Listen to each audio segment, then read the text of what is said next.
जय हिंद। आज हम लोग नेक्स्ट क्लास में हम लोग जो लास्ट क्लास में स्टडी किए थे उसी क्लास को आज हम लोग कंटिन्यू करेंगे। कंपनी चैप्टर हम लोग लास्ट क्लास में स्टार्ट किए थे, जहां से हम लोग कंपनी का फॉर्मेट यानी कंपनी का बैलेंस शीट हम लोग तैयार किए थे और देखे थे और समझने का कोशिश किए थे। जहां पर शेड्यूल 3 था, पार्ट 1 था, कंपनी एक्ट 2013 था। आज हम लोग जो नेक्स्ट क्लास में कंटिन्यू उसी चैप्टर का आगे का पोर्शन करेंगे, जो एग्ज़ाम के पॉइंट भी से काफ़ी इम्पॉर्टेंट है, बहुत ही इम्पॉर्टेंट है। क्योंकि हम लोग वहाँ पर फॉर्मेट बैलेंस शीट को स्टडी किए और हमने जैसा कि कहा भी होगा कि जो हम लोगों ने बैलेंस शीट देखा है वो बैलेंस शीट को यदि आप याद कर लेते हैं तो अभी जो हम बताने वाले हैं उसमें आपको हेल्प हो जाएगा, मदद हो जाएगा। और आगे जो चैप्टर स्टार्ट करेंगे वो चैप्टर भी आपके लिए बहुत ही आसान होगा। तो हमें उम्मीद है कि आप सभी ने वो वीडियो यानी कंपनी का लेक्चर 1 जो पार्ट वीडियो 1 है आप सभी ने देखा होगा। यदि आप नहीं देखे हैं तो प्लीज़ आप देख लीजिए, क्योंकि बहुत ही कोशिश किया मैंने, जैसा कि क्रैश क्लास है तो कम समय में आप सभी को कुछ समय में 20 मिनट में आपको पूरा बैलेंस शीट का फॉर्मेट तैयार किया हूँ और समझाने का भी कोशिश किया हूँ। चलिए तो आज हम लोग उसी चैप्टर से रिलेटेड ये जानेंगे कि उस चैप्टर में क्वेश्चन किस तरीके से उस फॉर्मेट यानी वो बैलेंस शीट से पूछा जाएगा, किस तरह का क्वेश्चन तैयार होगा और उसमें किस टाइप का क्वेश्चन को हल हम लोग करेंगे, क्या उसमें बनाना पड़ेगा। 5 नंबर का ये क्वेश्चन आपसे पूछा जाएगा। चलिए तो हम लोग स्टार्ट करेंगे। स्क्रीन पर क्वेश्चन दिख रहा होगा, आप वहाँ से जाएंगे और पहले अगर हम क्वेश्चन अभी स्टडी करते हैं तो पहले आप जवाब देने का कोशिश करेंगे, जिससे आपका कॉन्फिडेंस लेवल बढ़ेगा।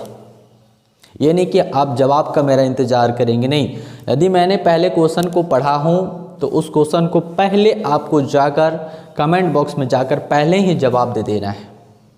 इससे आपका कॉन्फिडेंस अच्छा होगा। जो आप गलत देते हैं कोई बात नहीं है, गलत यदि आता है तो फिर मैं उसका सही जवाब दे रहा हूँ, फिर आप सही कर लेना। लेकिन पहले यदि आप जान रहे हैं तो पहले आप जवाब देने का कोशिश करेंगे, ठीक है। आपको पूरे अगर आपको सीखना है तो पूरे तरीक़ा से हमारे साथ इन्वॉल्व होना पड़ेगा। और यदि आप ऊपर तरीके से इन्वॉल्व होते हैं तो फिर हमको नहीं लगता है कि जितना आपको समझ में आना चाहिए उतना समझ में आएगा। आप पढ़ लेंगे और देख लेंगे लेकिन आपको समझ में हमको मतलब बोले ना कि जितना होना चाहिए उतना नहीं होगा।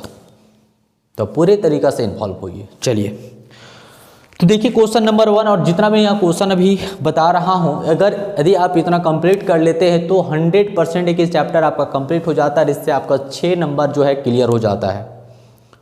5 नंबर का फॉर्मेट आपसे पूछा जाएगा और शॉर्ट में ये सारा क्वेश्चन पूछा जाएगा, तो कई नंबर इससे आप उठा सकते हैं बच्चों। चलिए तो क्वेश्चन नंबर 1 जो है यहाँ पर क्वेश्चन दिख रहा होगा, आप सभी को देखेंगे क्वेश्चन को। जितना मैंने सेलेक्ट किया क्वेश्चन इतना आप कंप्लीट कर लेते तो 100% श्योर रहिए कि आपका इस चैप्टर से आगे कोई चीज़ पूछेगा नहीं और इतना ही में आपको कंप्लीट होगा। बस आपको इतना याद रखना होगा। तो क्या क्वेश्चन में 1 में है, पढ़ेंगे। So the major heading into which the equity and liability sides of a company balance sheet are present as per the schedule 3 part 1 of the company act। तो देखिए यहाँ पर कहता है कि इक्विटी एंड लायबिलिटी, यही है कि इक्विटी एंड लायबिलिटी के साइड में मेजर हेडिंग कितना होता है। इक्विटी एंड लायबिलिटी के साइड में मेजर हेड कौन कौन सा होता है।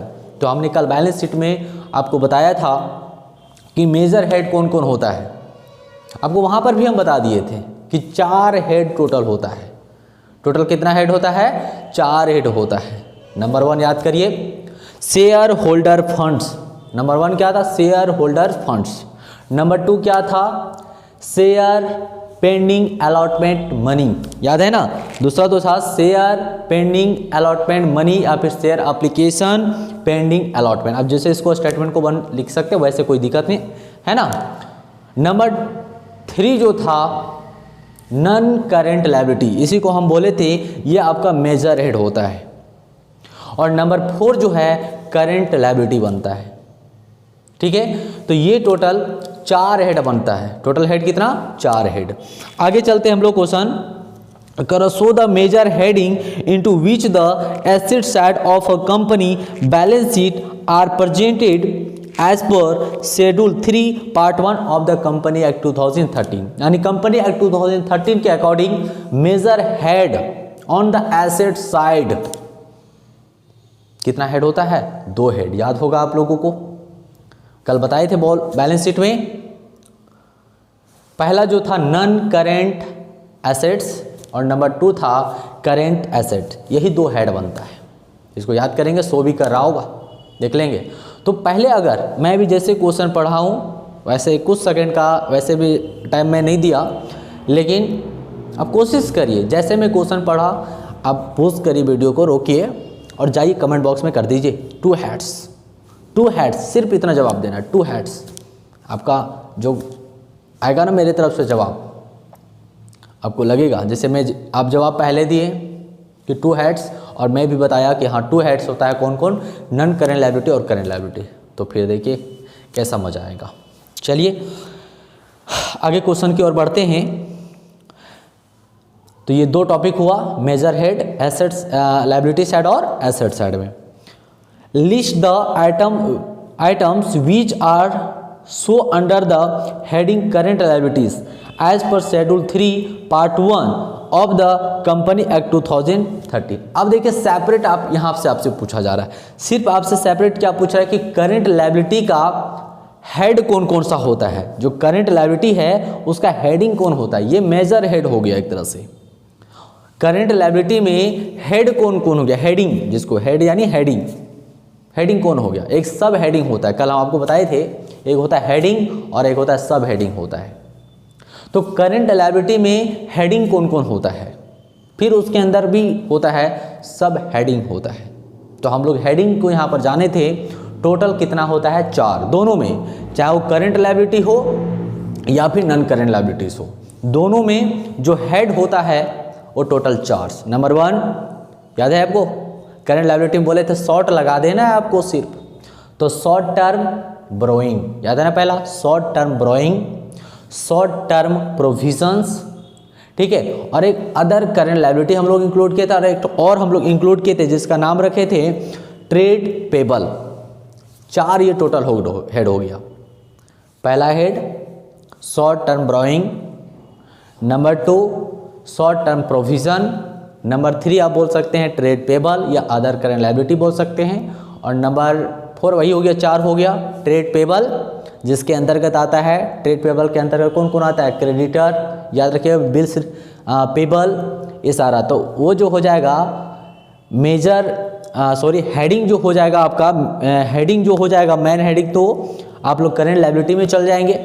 और ये जो हेड बन रहा है ट्रेड पेबल जो बन रहा है वो सब हेडिंग बन जा रहा है। तो अभी हम लोग जो एक तरह से चर्चा यहाँ पर किए हैं कि हेडिंग करेंट लायबिलिटी के अंतर्गत कौन कौन सा हेडिंग बनता है, सिर्फ यहाँ पूछा जा रहा है कि करेंट लायबिलिटी के अंतर्गत कौन कौन सा हेड बनता है ना?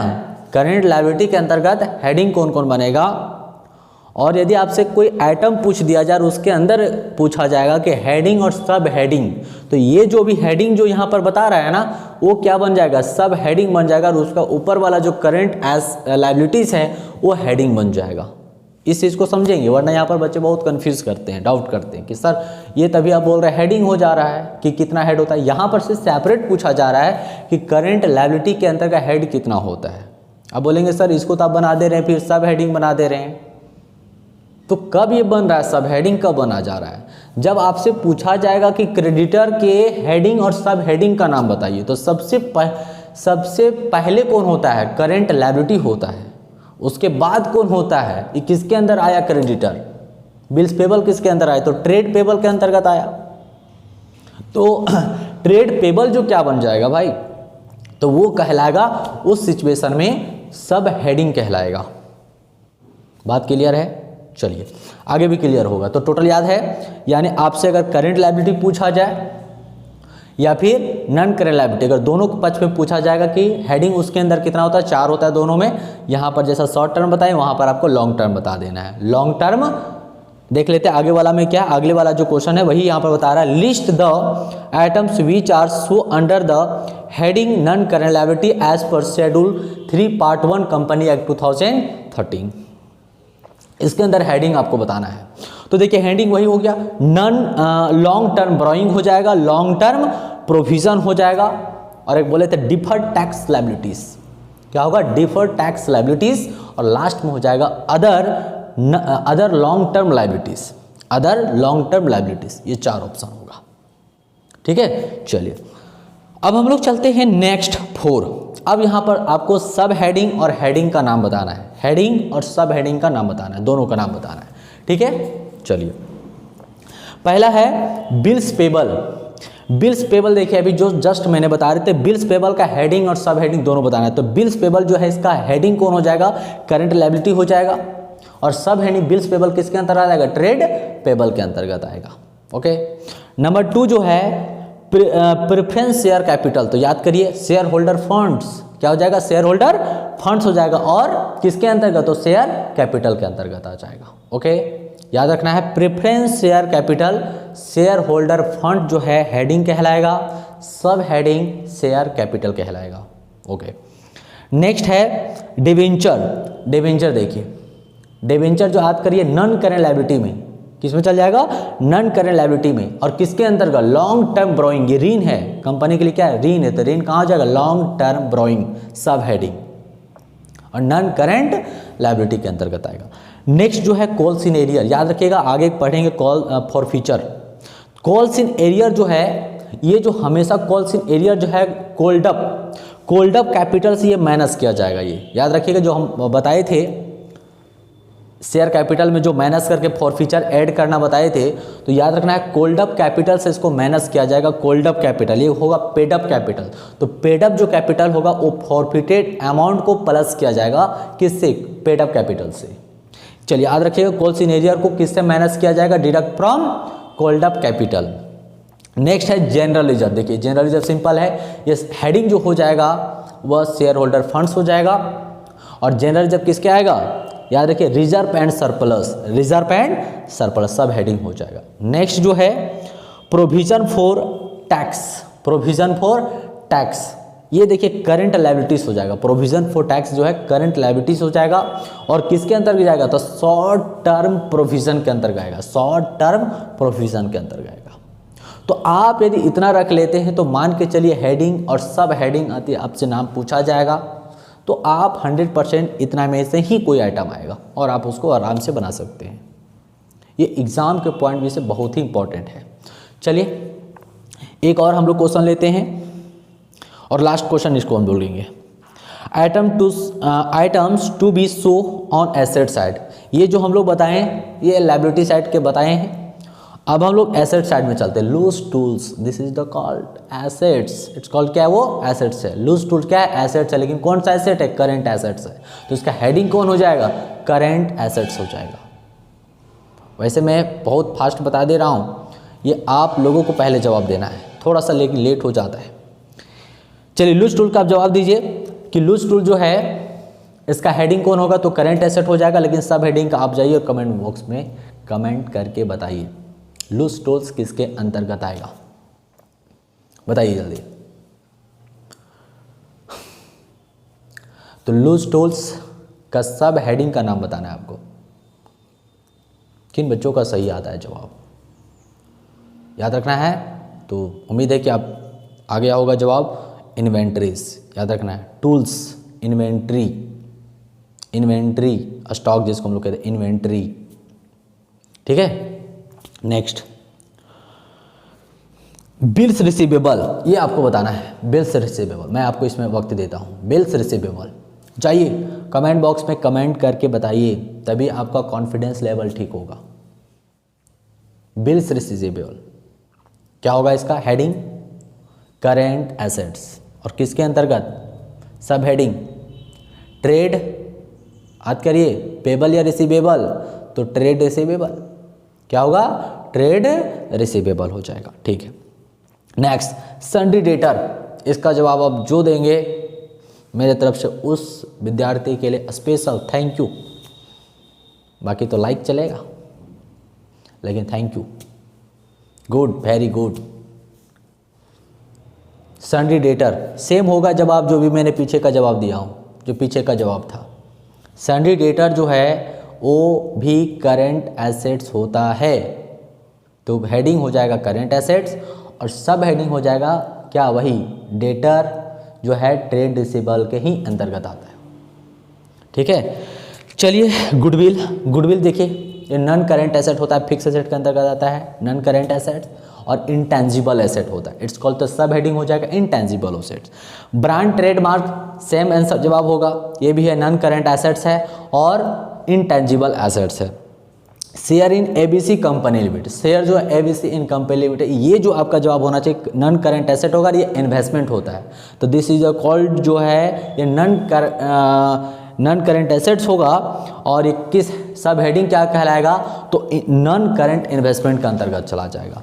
ठीक है, चलिए तो हम लोग एक क्वेश्चन और कर लेते हैं, फाइनली ये चैप्टर्स फिर हम पूरे तरीक़ा से कंप्लीट हो जाएगा। वैसे हम लास्ट क्वेश्चन ये बनाए थे, लेकिन एक क्वेश्चन और लेते हैं जहाँ से इतना अगर आप कंप्लीट कर लेते तो ये श्योर मान के चलिए कि आपका एग्ज़ाम में कोई प्रॉब्लम नहीं होगा 100%, लेकिन आपको इतना याद रखना होगा बच्चों।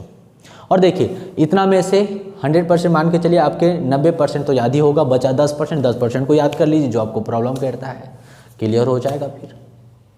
ठीक है, चलिए आपको जवाब देना है फटाफट। नेक्स्ट जो है अनक्लेम डिविडेंड, अनक्लेम डिविडेंड जो अभी तक क्लेम नहीं हुआ है, इट्स कॉल आपके लिए लायबिलिटी है, आपके कंपनी के लिए क्या लायबिलिटी है, और कौन सा लायबिलिटी है, डिविडेंड हमेशा करंट लायबिलिटी ही होता है, तो ये हो जाएगा करंट लायबिलिटी, और किस हेड के अंतर्गत, तो अदर करंट लायबिलिटी के अंतर्गत चल जाएगा।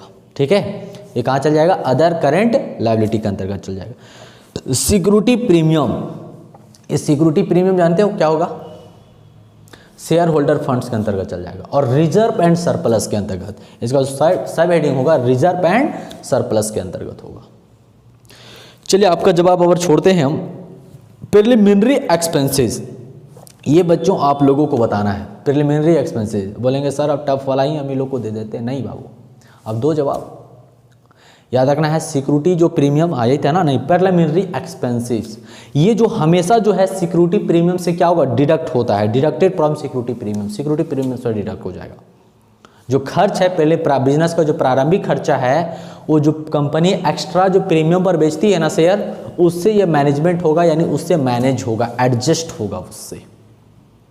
जो प्रीमियम पर कंपनी शेयर को बेचती है अधिक पर, वो जो बिजनेस का प्रारंभिक खर्च है प्रिलिमिनरी एक्सपेंसेस, वो उसे से एडजस्ट किया जाएगा। चलिए नेक्स्ट चलते हैं एक्सेप्टेंस, ये आपको बताना है करंट लायबिलिटी होगा, एक्सेप्टेंस करंट लायबिलिटी, और किसके अंतर्गत, ट्रेड पेबल के अंतर्गत चला जाएगा। एक्सेप्टेंस याद रखना, ये इंपॉर्टेंट है, बच्चों को यहाँ कन्फ्यूज करता है, तो ये करंट लायबिलिटी होगा एक्सेप्टेंस, और सब हेडिंग हो जाएगा ट्रेड पेबल के तरफ हो जाएगा। ठीक है, नेक्स्ट चलिए इन्वेस्टमेंट, ये आपको बताना, इन्वेस्टमेंट इसमें मिक्स है, इन्वेस्टमेंट, तो इन्वेस्टमेंट याद रखना नॉन करंट एसेट ही होता है, investment it's called non current investment, non current assets, investment क्या है, नॉन करंट एसेट्स होगा, और ये किसके अंतर्गत, तो नॉन करंट इन्वेस्टमेंट के अंतर्गत चल जाएगा सब heading. Okay, calls in advance, देखिए अभी बोल रहे थे कॉल्स इन एरियर और कॉल्स इन एडवांस आ गया, तो कॉल्स इन एडवांस जो ये क्या होगा, कॉल्स इन एडवांस जो है एक तरह से आपके बिजनेस के लिए नहीं, वो दूसरा चीज़ था शायद, कॉल्स इन एरियर था ना, हाँ ठीक है, तो फॉरफीचर के लिए बताया था, वहाँ पेडअप से क्या करना है, प्लस करना है, कॉल्स इन एडवांस है तो आपके बिजनेस के लिए है लायबिलिटीज, अगर कोई पैसा एडवांस दिया है तो आपके बिजनेस के लिए क्या है, वो लायबिलिटीज है, तो आपके लिए लायबिलिटी हो जाएगा। और ये किसके अंतर्गत, अदर हेड कौन हो जाएगा, तो अदर करेंट लायबिलिटीज हो जाएगा।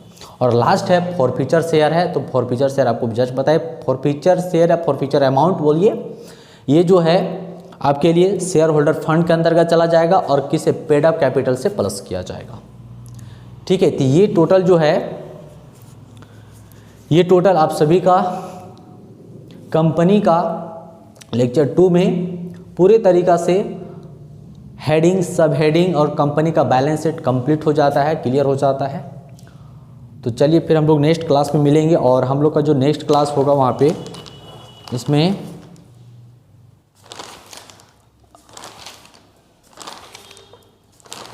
अब हम लोग नेक्स्ट चैप्टर एक्सरसाइज 8 चलेंगे कंपनी का, जहाँ पर हम लोग सीखेंगे एनालिसिस ऑफ फिनेंशियल स्टेटमेंट पढ़ेंगे, जहाँ से हम लोग कॉमन स्टेटमेंट पढ़ेंगे, जहाँ पर comparative balance sheet, common profit loss account, ये सारा सीखेंगे। बहुत वहाँ पर इंपॉर्टेंट, वहाँ पे से भी आपको 3 नंबर का क्वेश्चन, 5 नंबर का क्वेश्चन आपसे पूछा जाएगा और फॉर्मेट भी आपको बताएंगे वहाँ पर।